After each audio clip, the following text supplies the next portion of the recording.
Good morning, everybody. Lee Brower here. Welcome to this week's edition of Meaningful Monday. I am grateful to be here, and I am glad to be here. You know, William George Jordan, in his book, The Majesty of Calmness, great book, written in 1898. We rewrote it, released it in 2005. But he tells the story of some men in a ship, which during a terrific storm, they were driven far off its course. They felt helpless, disabled. They were carried into a strange bay, and then the water supply gave out, and the crew suffered the agony of thirst, yet they did not dare to drink the salt water. In the last moment, they lowered a bucket over the ship's side and in desperation drank what they thought was seawater. But to their joy and amazement, the water was fresh, cool, and life-giving. They were in a freshwater arm of the sea, and they did not know it.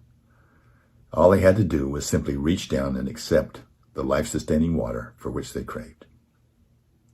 Now, the point of this in The Majesty of Calmness is that sometimes we can be so caught up with world distractions, a current situation or a difficulty, and we fail to see or realize that many of life's problems, the answers to life's problems, are right there within our reach.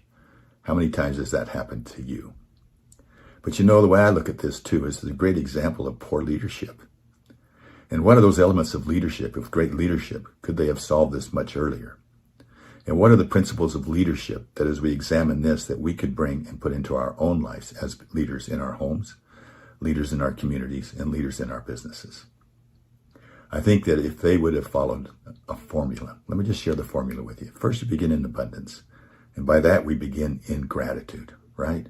In gratitude. You don't have to be grateful that you're stranded out there in the boat. You don't have to be grateful that you don't have the water to drink. But what is it that you can find that you can be grateful in? You're in there with some camaraderie, with some pretty smart people. We've got our strength. We've got our thinking. We have our creativity. We have our hope. And hope is one of the strongest motivators that there is. And the opposite of hope is discouragement. And discouragement is penalizing. And so we could find good things that we could be grateful for. The second thing is then we challenge. We challenge traditional thinking. We ask questions. So we begin in gratitude. We then ask. Even if things are going well, a leader's responsibility is to continually challenge the traditional thinking. What is working? How do we make it even better? And you do that by asking questions. And what can we do? How can we elevate? What small step can we take right now? How salty is that water? Stick your finger in it. Taste it. Tell me how salty. Oh my goodness, it's not salty at all. You see, if you be in motion and get out of that, we have to, you can start to get answers. And then you get in motion. Once you ask a question, what's the smallest step I can take today that will move me closer to this? If you, every time that you say, I need to, I have to, I got to, if you can replace it with a question, and if you can teach that to your teams, if you can teach it to your families, imagine your child comes up to you, instead of saying, you guys need to buy me a new pair of shoes. Everybody on our team has basketball shoes with the Nike logo on it. What if they came up to you and said, I really love those Nike shoes. Everybody on our team has them. What can I do to be able to get me a pair of Nike shoes? What small things can I do to get them going? Shift that mindset to where we start focusing in on solutions rather than the problems. So we approach it with abundance by being in gratitude.